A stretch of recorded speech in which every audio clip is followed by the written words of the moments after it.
আসসালামু আলাইকুম। হ্যালো প্রিয় বাংলাদেশি ভাই ব্রাদার্স, সবাই কেমন আছেন? আজকে বিশেষ করে বাংলাদেশি ভাই ব্রাদার্সের জন্য এই ভিডিওটা।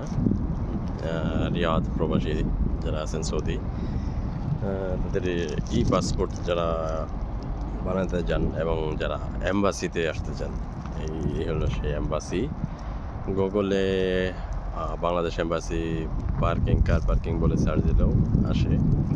আর যদি কারো লোকেশন নিয়ে সমস্যা হয়, আমার কমেন্ট বক্সে কমেন্ট করবেন, ইনশাল্লাহ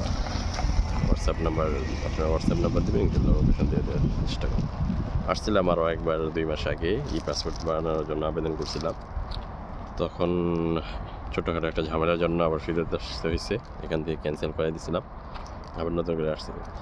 আসলে ভিতরে যে ভিডিও করার মতো নেই, পারমিশন নেই, অ্যালাউ নেই, যার জন্য বাইরে এতটুকু দেখাচ্ছি। হ্যাঁ, এম্বাসি বাইরে আছে। এর পুরোটা বাংলাদেশ এম্বাসি পার্কিংয়ের এরিয়া যদি দেন তাহলে এখানে আসবেন। এরিয়াটা খুব বড় আছে, ভালো আছে।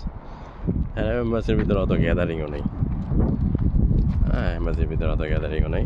আগে এখানে পাসপোর্টে কাজ করতেন এম্বাসিতে, এখন এম্বাসিতেও পাসপোর্টে কাজ করে, শুধু পাসপোর্টে।